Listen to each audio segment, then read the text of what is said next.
Om Shanti. Good morning. साकार मुरली 17 जून 2022। बाबा का मीठा मीठा और हम मीठे के मीठे मंथन शुरू करने से पहले शिव बाबा की प्रेम भरी किरणों के नीचे बैठ और अनुभव करते हैं, मैं प्रेम स्वरूप आत्मा हूं, प्रेम के सागर की संतान, प्रेम से संपन्न हूं। आज मीठे बाबा ने कहा, मीठे बच्चे, याद में रहे अपने विकर्मों की प्रायश्चित करो तो विकर्मा जीत बन जाएंगे, पुराने सब हिसाब किताब चुकतो हो जाएंगे। क्या कहना चाहता है बाबा कि जब हम योग में बैठते हैं तो जब परम धाम में बैठे या सूक्ष्म मतन में बैठे हैं खास करके, तो जो जो पाप कर्म इस जन्म में किए हैं तो चुपचाप बाबा को बताएं और उनकी शक्तिशाली किरणों में प्रायश्चित करें कि बाबा ये हमने गलती करी है, अब दोबारा कभी गलती नहीं करेंगे। तो धीरे धीरे क्या होगा, बाबा शक्तियों से भरता जाएगा, पाप हमारे चुकतो हो जाएंगे। आज का प्रश्न है, किन बच्चों से हर बात का त्याग सहज हो जाता है? बाबा कहते जिन बच्चों को अंदर से वैराग्य आता है। क्या वैराग्य आता है? तो सृष्टि जाने वाली है, हम तो सतयुग में जाएंगे, अब पुरानी दुनिया से क्या लेना देना, हमारा तो ट्रांसफर हो गया। ऐसे ऐसे जब संकल्प आएंगे तो बाबा कहते हैं तो हर बात का त्याग सहज कर लेंगे। बाबा ने कहते हैं अब तुम्हारे अंदर कोई इच्छा नहीं होनी चाहिए, ये खाऊं, ये पहनूं, ये करूं, ये करूं, ये करूं, ये करूं। नहीं, बाबा ने कहा देह सहित सारी पुरानी दुनिया का ही त्याग करना है।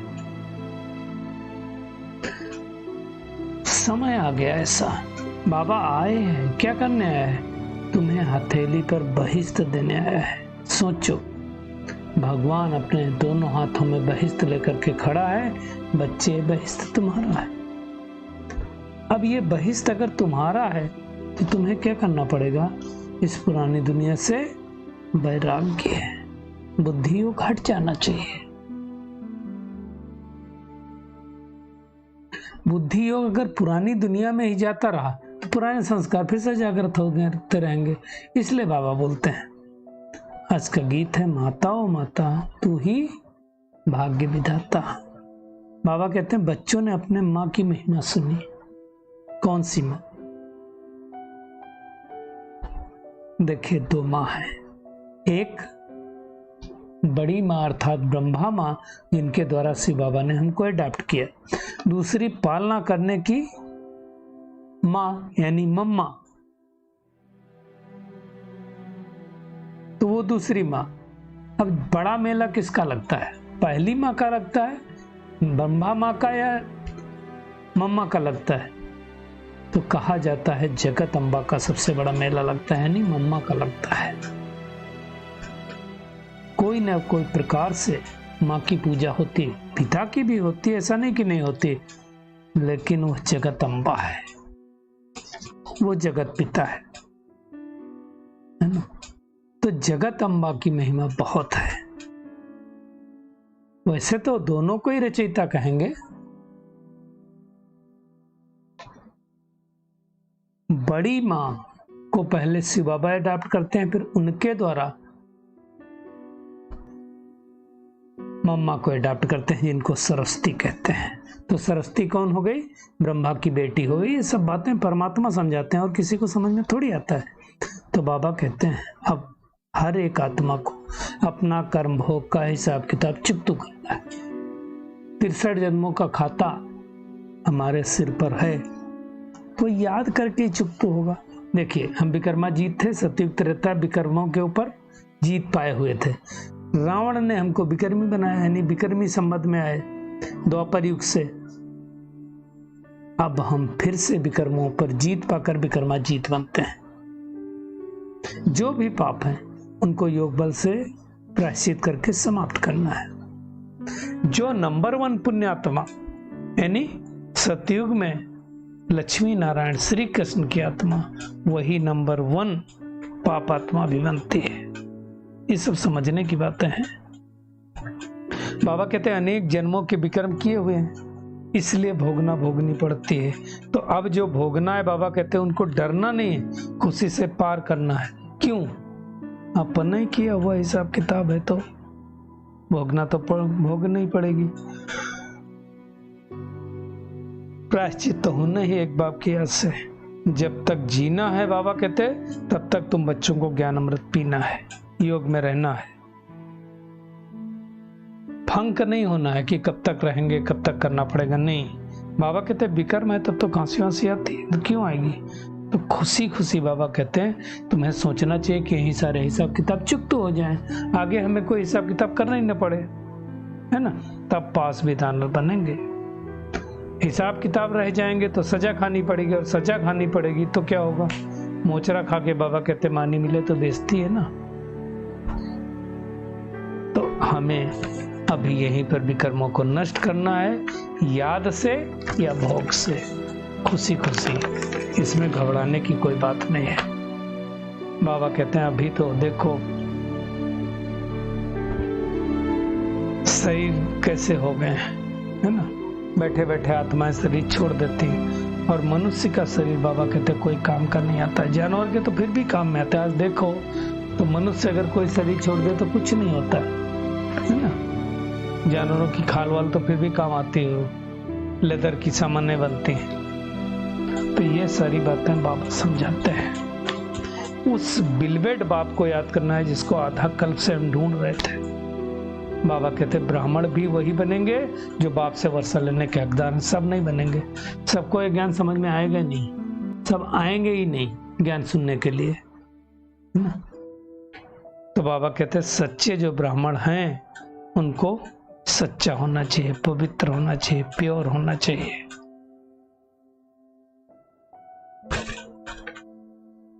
तो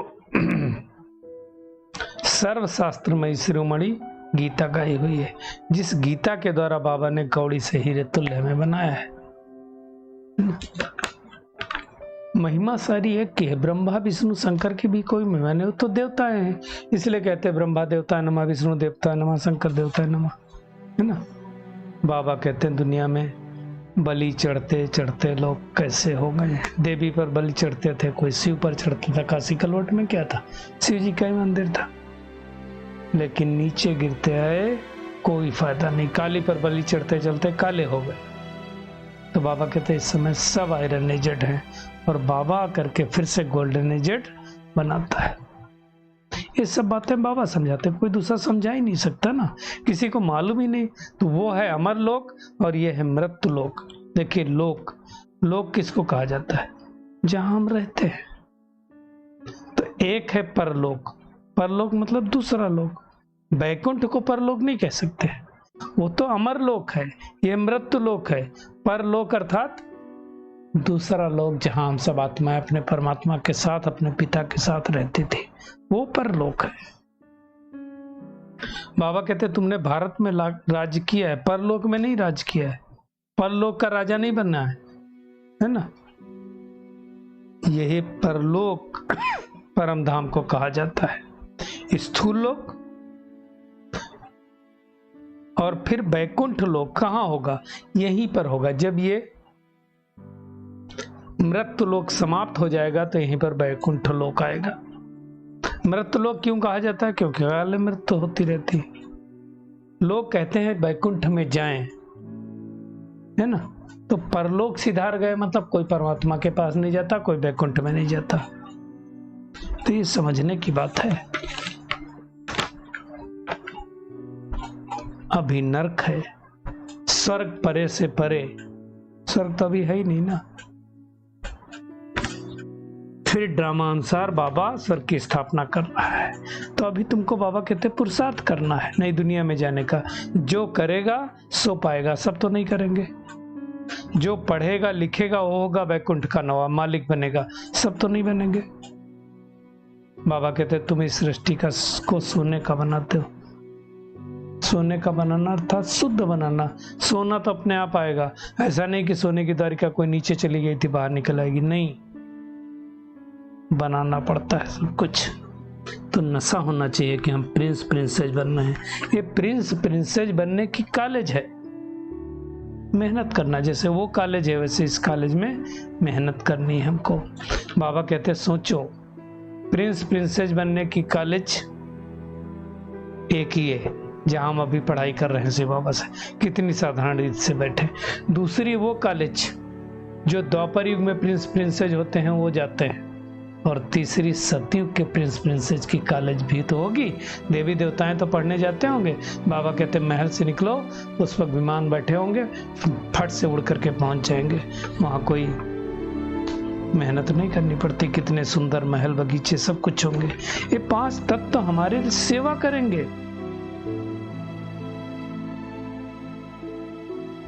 तो ये बाबा सबसे ऊंचा है, हमारे लिए बहिष्ठ लेकर के आए, तो कितना प्यार से उनको याद करना चाहिए। बाबा कहते हैं मैं तुमको हथेली पर बहिष्ठ देने आया हूं। कन्या की सगाई होती है, लगन जुटती है, तो किसको याद करते है? उस पति को याद करती है। ये थोड़ी कहेगी कि हम पति को कभी याद नहीं कर सकते। तो हमारी सगाई शिव बाबा के साथ हो चुकी है, तो हम कह सकते हैं कि हम शिव बाबा को नहीं याद करेंगे? नहीं, वो लाइफ का मेल हो जाता है। वैसे बाप और बच्चों का इस समय मेल हो जाता है। तो बाबा को घड़ी घड़ी याद करना है, वर्षे को याद करना है। बाबा कहते फिर तुम भूल क्यों जाते हो? बुद्धि का काम है, कोई रटने की बात नहीं। जितना जितना मन बुद्धि से बाबा को याद करते जाएंगे उतना हम पावन बनते जाएंगे और पावन दुनिया के मालिक बनेंगे, है ना। विक्रम सारे नष्ट होते जाएंगे। तो अभी हमको मेहनत करनी है। सतयुग में कोई दुख नहीं होता है, मोह की भी बात नहीं होती। वहां तो मौज में रहते हैं, ऑटोमेटिकली बच्चे अपने आप पलते रहते हैं। दास दासियां तो होते ही हैं। अभी द्वापर युग, कलयुग में भी रहते थे। कहाँ कलयुगी प्रिंस प्रिंसेस, कहाँ सतयुगी प्रिंस प्रिंसेस, कहाँ द्वापर युग के प्रिंस प्रिंसेस। फर्क तो होगा ना। उनका नाम ही कितना अच्छा है, लक्ष्मी नारायण राधे कृष्ण। अभी तो बहुत सारे नाम रख लेते हैं, परंतु वो गुण थोड़ी होते हैं। वहां यथा नामो तथा गुणो होता है ना। आजकल तो बात मत पूछो। तो हमें क्या करना है? एक तो पुण्य आत्मा बनने की मेहनत करनी है, याद में रह करके अपना प्रायश्चित करना है, ताकि हमारे विकर्म नष्ट हो जाए, और सदा इसी नशे में रहना है कि हम सतयुगी प्रिंस प्रिंसेस बन रहे हैं। ये प्रिंस प्रिंसेस बनने की कॉलेज है। इसलिए एक बाबा की याद के द्वारा कर्म भोग चुकता करना है, खुशी खुशी, डरना नहीं है।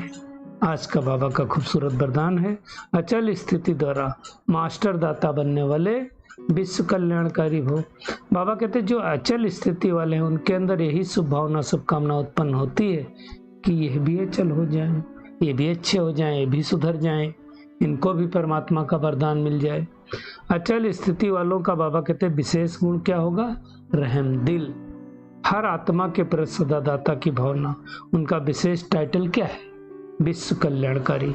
उनके अंदर किसी भी आत्मा के प्रति घृणा भाव, द्वेष भाव, ईर्ष्या भाव, ग्लानि का भाव उत्पन्न नहीं हो सकता है। सदा ही कल्याण का भाव रहेगा। इतनी मेहनत करनी है। स्लोगन है, शांति की शक्ति ही अन्य के क्रोध अग्नि को बुझाने का साधन है। इसलिए हमें शांति पूर्वक बाबा को याद करना है। चलिए शांति पूर्वक बैठ जाते हैं और अनुभव करते हैं, मैं बहुत शक्तिशाली आत्मा हूं। अचल अडोल स्थिति में स्थित होकर मास्टर दाता बन करके विश्व का कल्याण करने वाली विश्व कल्याणकारी आत्मा हूं। आत्मा समझकर परमात्मा की याद के द्वारा अपने विकर्मों को नष्ट करने वाली कोटों में कोई आत्मा हो। हम प्रिंस प्रिंसेस बनने वाले हैं। प्रिंस प्रिंसेस बनने की कॉलेज में मेरा एडमिशन हो गया है। सारा दिन इसी नशे में रहने वाली